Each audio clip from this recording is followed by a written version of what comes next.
بسم اللہ الرحمن الرحیم۔ آج ہمارے ساتھ وکلاء کمیونٹی کی ہر دل عزیز شخصیت سابق ایڈوکیٹ جنرل اور مسلم لیگ نون کے مرکزی رہنما راجہ ابرار ایڈوکیٹ صاحب موجود ہیں۔ آج ہم ان سے گفتگو کریں گے۔ راجہ صاحب یہ بتائیں کہ حلقہ کھاوڑہ کی جو سیاست ہے یہ باقی حلقوں سے مختلف کیوں ہے؟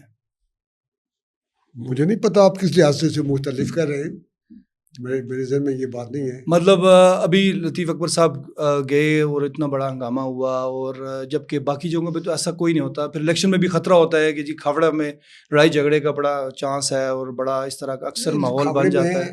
یہ بدنامی والی بات ہے جو سچ بات ہے۔ یہ بدنامی کون کرتا ہے کھاوڑے کو؟ اپنے ہی لوگ کرتے ہیں، کوئی ایسا جوان لڑائی جھگڑا نہیں ہوتا۔ اب پاس کا سارا رزلٹ نکال کے دیکھ لیں تمام الیکشن کے، کہیں بڑے پرامن الیکشن ہوتے ہیں، پرامن ماحول ہوتا ہے۔ یہ جو لطیف اکبر صاحب کا واقعہ ہوا، اس میں میں یہ سمجھتا ہوں کہ دونوں فریقوں کی غلطی ہے۔ یہ جہاں جا رہے تھے وہاں باپ اور بیٹے کے درمیان بہت زبردست قسم کی ایک تناؤ کی کیفیت تھی، ان کے درمیان ایک مسئلے پہ جنگ و جدل تھا۔ تو وہ نہیں چاہتا تھا جی کہ اس کا بیٹا، کہ اس کا باپ جو ہے اس کی مرضی کے خلاف کوئی قدم اٹھائے۔ جب باپ نے لطیف اکبر کے ساتھ شامل نہ چاہا تو بیٹے جو تھے اس کے سارے وہ مذہب ہو گئے، اور لطیف اکبر صاحب کو اس بات کا علم بھی تھا، ان کو بتایا بھی گیا کہ آپ نے یہاں نہیں آنا ہے۔ ٹینشن کا ماحول تھا باپ بیٹے کے درمیان، وہ جیسے گھریلو جھگڑے ہوتے ہیں۔ میں وہ گھریلو جھگڑا کیا تھا وہ ہم اس کو گننا نہیں چاہتا، لیکن تھا۔ آپ صلح کرا دیں نا، بڑے آدمی ہیں آپ وہاں کے۔ میں وہی بات کر رہا ہوں۔ تو اس کے باوجود یہ لطیف اکبر صاحب وہاں چلے گئے، اور جب یہ وہاں چلے گئے تو پھر وہ گاؤں میں آپ کو پتہ ہے انا کا مسئلہ ہوتا ہے، خاص کر کے گھر میں جب لڑائی ہو تو وہاں انا کچھ زیادہ ہوتی ہے۔ باپ بیٹے کے درمیان لڑائی تھی، تو یہ اس لڑائی کا شکار ہو گئے۔ یہ وہاں موقع پر گئے نہیں ہیں، انہیں کافی دور جو ہے وہ روک دیا گیا۔ لیکن ان کے کچھ لوگ جب وہ جو میری شدید اطلاع ہے۔ اچھا، آپ کہہ رہے ہیں کہ یہ کوئی اتنا بڑا معاملہ نہیں ہے، سیٹل ہو جائے گا، سیٹل ہو جائے گا۔ اچھا یہ بتائیں کہ آگے جو اب تقریباً سال کے لگ بھگ ہے، آپ نون لیگ کی طرف سے الیکشن لڑیں گے انشاءاللہ۔ تو آپ کیا سمجھتے ہیں کہ آپ کا مقابلہ کس کے ساتھ ہوگا؟ مقابلہ تو ہمارا اور پیپلز پارٹی کا ہی ہے۔ مقابلہ پوری آزاد کشمیر میں پیپلز پارٹی اور مسلم لیگ کے درمیان ہی ہے۔ تو اس وقت آپ کی جماعت پیپلز پارٹی جو ہے وہ اتحادی ہیں اس وقت آزاد کشمیر گورنمنٹ میں۔ آپ اس وزیر اعظم صاحب کی جو گورننس ہے اس سے مطمئن ہیں آپ؟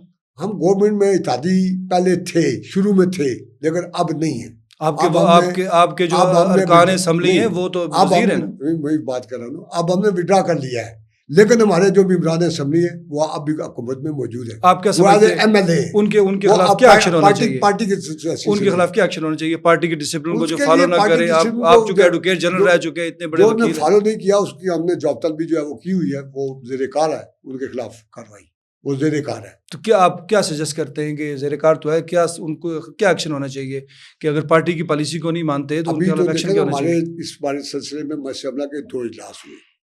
ایک اجلاس میں ہم نے ان کو کہا جی کہ ہم وڈرا کرتے ہیں گورنمنٹ سے۔ ہماری مجلس عملہ کی 100% متفقہ منظوری ہوئی کہ ہم حکومت سے وڈرا کرتے ہیں۔ ایک اجلاس میں ایسا ہوا، پھر انہوں نے وڈرا نہیں کیا۔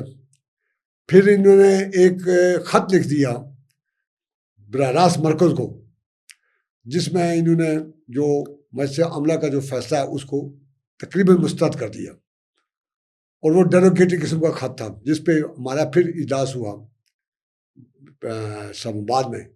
اس اجلاس میں ہم نے یہ فیصلہ کیا کہ ہم ان کو نوٹس دیتے ہیں، اور اگر ہم ان کو نوٹس ان کے جواب سے مطمئن نہ ہوئے تو ان کو پارٹی سے برخاست کر دیں گے۔ وہ کارروائی ان کے خلاف ایک کمیٹی ہم نے بنا دی ہے، وہ کارروائی کے خلاف جو ہے وہ زیر کار ہے۔ وزیر اعظم صاحب نے بڑے اچھے اقدامات بھی کیے ہیں، انہوں نے کفایت شعاری پہ انہوں نے کافی کوشش کی، انہوں نے جو ہے وہ وزراء کے خرچوں کے حوالے سے انہوں نے کہا کہ کم ہونے چاہیے، وزیر اعظم ہاؤس کا خرچہ کم ہونا چاہیے۔ آپ کیا دیکھتے ہیں کہ ان کے اقدامات اچھے تھے یا کچھ اقدامات تو یقیناً وزیر اعظم کے اچھے ہیں، لیکن اس سے ایک چیز جو ہے نا وہ پیدا ہوئی ہے، وہ یہ ہوئی ہے کہ وزیر اعظم کا براہ راست جس طرح کے ایک سیاسی لیڈروں کا رابطہ ہوتا ہے لوگوں کے ساتھ، اس میں کمی ہے، فقدان ہے۔ وہ جو کمی ہے، وہ جو فقدان ہے، اس کی وجہ سے کچھ نئے لوگ جو ہیں وہ انٹر ہو گئے ہیں، جو ماشاءاللہ اینٹی پاکستان ہیں۔ کیا مشورہ دیں گے؟ اینٹی پاکستان کون ہے؟ یہ جو